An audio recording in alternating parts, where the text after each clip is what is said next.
There's a story about how Yogi Berra, the longtime catcher for the New York Yankees, walked into a pizzeria in New York City, and he said he'd like to order pizza, and the cook said we'd like it cut into 4 pieces or 6 pieces.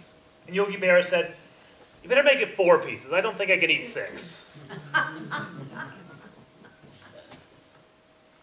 Today I want to talk about the miracle of Jesus dividing some food. And this is one of the most famous miracles Jesus ever performed. It's, along with the resurrection, only one of 2 miracles that are found in all 4 Gospels. Now, the other Gospels move quickly through this miracle. They focus mainly on the events. John takes his time. He spends more than 60 verses describing this miracle. Not only does he talk about the events of the miracle, he gives time for Jesus to cut the miracle into pieces, to describe what happened and what it means for our lives today. And right now I'm only going to have time to get into the events of the miracle, and then later we'll come back to this passage to talk about what Jesus says about the event. But today I want to talk about what happened. As we start out the story, Jesus had just left Jerusalem. He got on a boat and he crossed the Sea of Galilee to the far side. And when he was in Jerusalem, he had performed a miracle. He healed a man who had been crippled for 38 years. And this brought him a lot of notoriety. And a crowd of 5,000 men, along with women and children, we're talking about probably 15 to 20,000 people, followed him around the Sea of Galilee to hear from him. And I like the way the Gospel of Mark addresses this crowd. Mark tells us that when Jesus saw the crowd, he had compassion on them because they were like sheep without a shepherd. And so he taught them many things. You get the feeling that Jesus really hadn't planned to do any teaching that day. He just had a rather stressful visit to Jerusalem, and he'd like to have a little time to relax. But this crowd came wanting to know about God, and Jesus would not turn them away. So he went up on a mountainside. He went up on an elevated place where people could see him and his voice would project. He had them stay there and he began to teach them. But then it started to get late.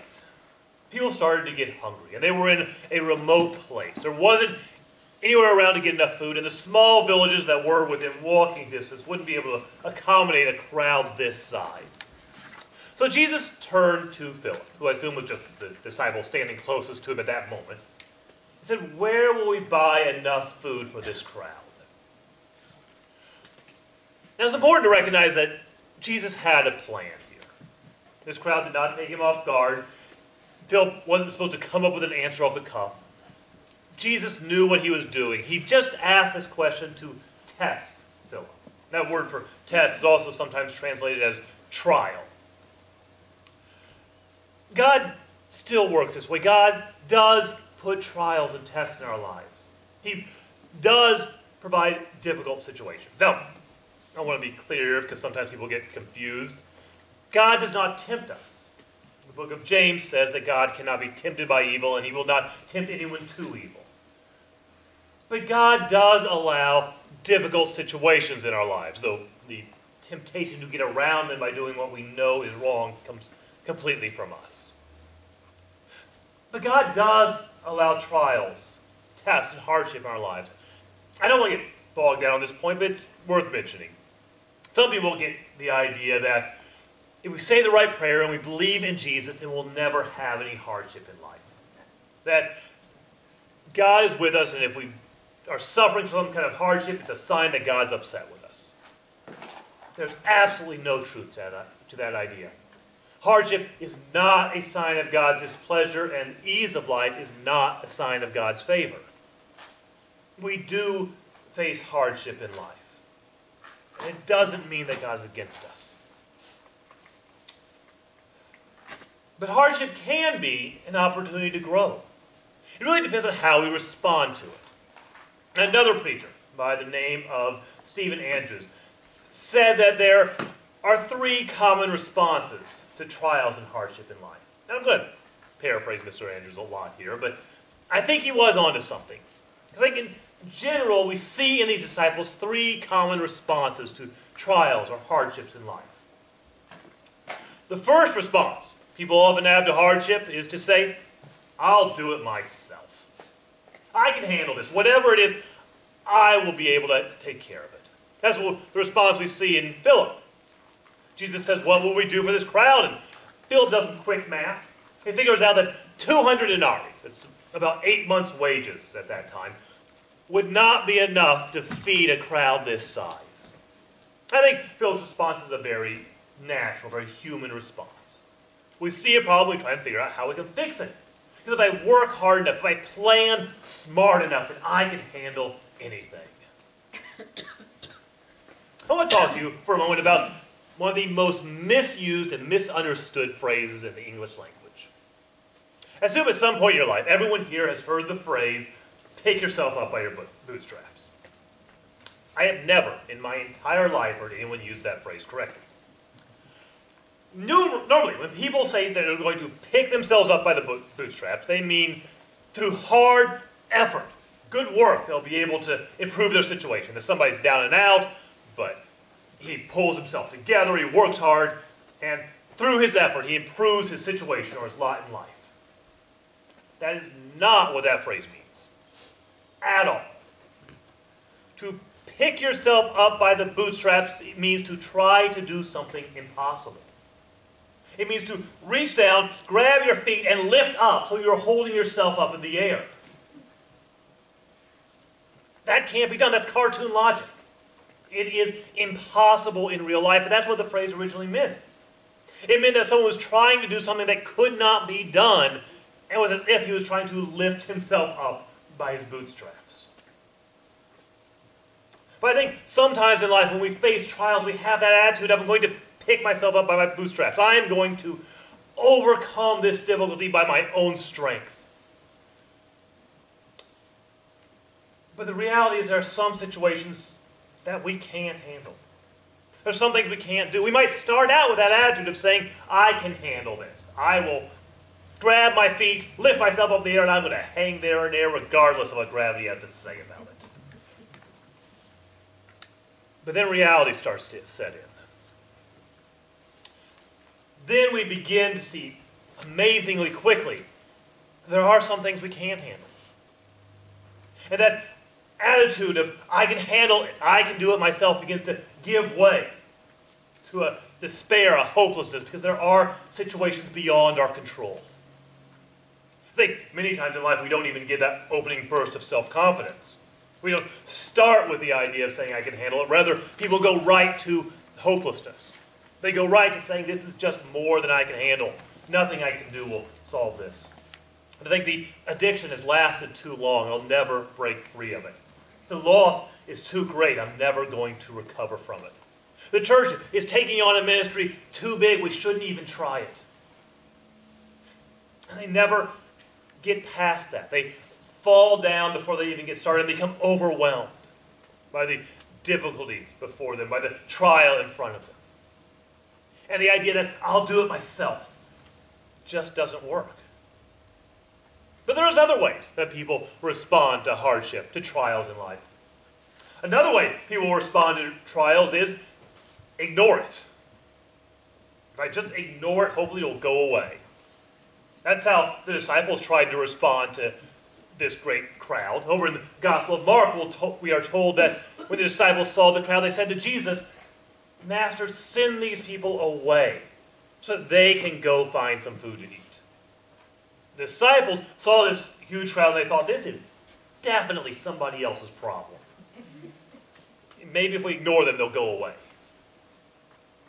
And I think most of us know that when we ignore a problem, it usually just gets worse, but we still have that temptation. Married couples will ignore serious areas of conflict until it brings their marriage to a breaking point. Parents will ignore signs of addiction in a child until life is spinning entirely out of control. Churches will ignore the needs of the most vulnerable in society and instead just spend their time preaching to the choir. Now we do know that ignoring a problem won't really make it go away. As time passes, the problem usually just gets worse. But we still have that temptation, that desire to ignore it, because if I'm ignoring a problem, then it's somebody else's responsibility. It's not something I need to handle. If the church is ignoring those who are in need, that makes it someone else's responsibility to care for those needs. If I ignore problems in my marriage, then it's my spouse's responsibility to do something about them. If I'm ignoring problems in my own life, then there's someone else's responsibility. It's the responsibility of my spouse, the responsibility of my parents, the responsibility of my friends, the responsibility of my pastor to chase after me, to make sure I get the help I need instead of taking responsibility for my own problems in life. So we have this idea that we can ignore it. Of course, we know that doesn't work. There's an old cliche, ignorance is bliss, but ignorance only lasts so long. Eventually, reality catches up with us, and ignoring a problem just makes it worse in the long run. So an attitude of saying, I can do it myself, isn't going to work. An attitude of just ignoring it isn't going to work. But I do think there's a third option. A third way that we can respond to trials in life is by faith. Faith is following God right now and trusting Him for the big picture. And we see this in the disciples. The disciples saw this huge crowd, and they said, there's no way we can feed a crowd this big. But Jesus had a plan, and the disciples trusted Him. There was a small boy who had brought his lunch. I do like the fact that of these thousands of people, there's one kid whose mom had enough, and said, bring a lunch. The disciples found this one boy who was willing to share his food. And they take the food to Jesus and says, this is all we got, but I mean, it's 5 rolls and a couple of fish. It's not going to be enough to give 1/10 of these people a little nibble. But Jesus had a plan, and the disciples were willing to trust Him. First, Jesus said to have the people sit down. That itself would have been quite a task. We're talking 15,000 to 20,000 people in an open area in a time before microphones. Just getting them to sit down would probably be a pretty big task that felt futile. The disciples trusted Jesus, and they got the crowds to sit down. And then Jesus prayed for the food, and He began to pass it out. And again, this probably seemed pointless. There was no way this food would last. Yet as the disciples trusted Jesus, the food just kept coming. And thousands of people got a meal. And when it was all said and done, they picked up 12 more baskets of food. They picked up more leftovers than what they started with. And still today, when we face trials, when we face hardship in life, faith can be our response. Faith is trusting God and serving Him right now. It's not saying I'll do it myself. Because the reality is there are things I can't handle. It's not ignoring the problem. It's doing what God is calling me to do right now. But it's putting my faith in Him for the whole problem. Trusting Him for the big picture. I think in this case, the biggest aspect of faith is that it's focused on today.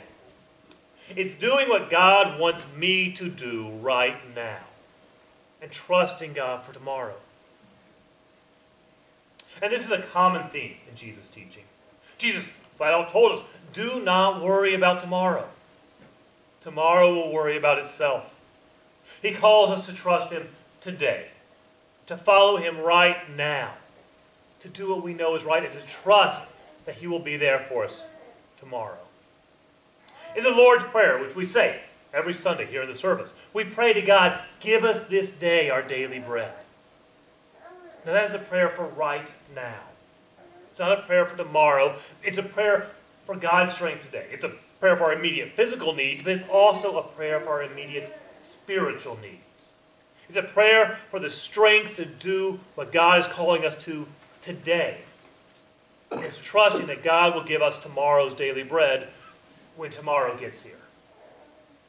The name of God, the name that God revealed to Moses in the burning bush is I am. There's a lot of meaning in that name, but one small part of that meaning is that our God is the God of the present. He is the God who is with us right now. He's not the God of the future, but the God who's calling us to right now serve Him, to trust Him today, and that when the future gets here, to trust that He will be with us, that He has a plan, that when we follow Him today, he will be with us tomorrow. We will all face trials in life. That is simply a reality. And we can respond to them in different ways. We can say, I'm going to do it myself. But most of the time in the big trials, that leads to people being overwhelmed, paralyzed, and ineffectual. Or we can just ignore it. We know that eventually it's going to catch up with us. Or we can have faith. We can serve God today. We can trust that he will be with us tomorrow. In a moment, we're going to stand for invitation hymn. When we stand to sing, if you're facing a trial right now that seems to be more than what you can handle, if you find yourself overwhelmed and you need a God who has control over the future, a God who is with you right now and who will watch over you each day to come, and you have an opportunity. Or this week, talk to myself, talk to one of the elders. But if you need to make a commitment to the God who can handle anything, you have an opportunity now. As you'll stand with me for invitation hymn, which is number 438, and we're just going to sing the first verse.